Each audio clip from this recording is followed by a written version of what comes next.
গেল সিজনে AC Milan ছেড়ে দায়িত্ব নেন আল নাসরের। স্তেফানো পিউলির লক্ষ্য ছিল দলটাকে সৌদি প্রিমিয়ার লিগের ট্রফিটা জেতানো।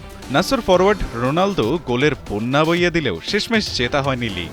সিজন শেষেই সৌদি ক্লাবটার দায়িত্ব ছাড়লেন ইতালিয়ান এই মাস্টার মাইন্ড। চারদিকে তখন চাপা গুঞ্জন, লিগ না জেতায় রোনালদোর চাওয়াতেই ক্লাব ছেড়েছেন পিউলি। নিন্দুকেরা তখন ব্যস্ত পর্তুগিজ এই ফরওয়ার্ড কোথাও গেলেই কোচকে বিদায় করে দেন এমন প্রোপাগান্ডার পালে হাওয়া দিতে। তবে সেসব উড়ো কথায় কাউকে কান্না দিয়ে এসব ভিত্তিহীন গুজবকে এবার উড়িয়ে দিয়েছেন বর্তমানে ফিওরেন্টিনার কোচ হিসেবে দায়িত্ব পালন করা পিউলি। রোনালদোর সঙ্গে কাজ করাটা তার জন্য সম্মানের দাবি করে সঙ্গে অকপটে জানিয়েছেন গুরু হিসেবে এই ফরওয়ার্ডকে নিয়ে তার মূল্যায়নটাও। আমি জানি না সে ফুটবল ইতিহাসের সবচেয়ে সেরা খেলোয়াড় কিনা, কিন্তু সে একজন চ্যাম্পিয়ন, একজন কিংবদন্তি। আমার সঙ্গে তার খুব ভালো সম্পর্ক ছিল। সে এক কথায় অসাধারণ একজন পেশাদার। খেলতে ও গোল করতে সে যেন পাগল। তার পুরো দিনটাই শুধু ফুটবলকে ঘিরেই কাটে।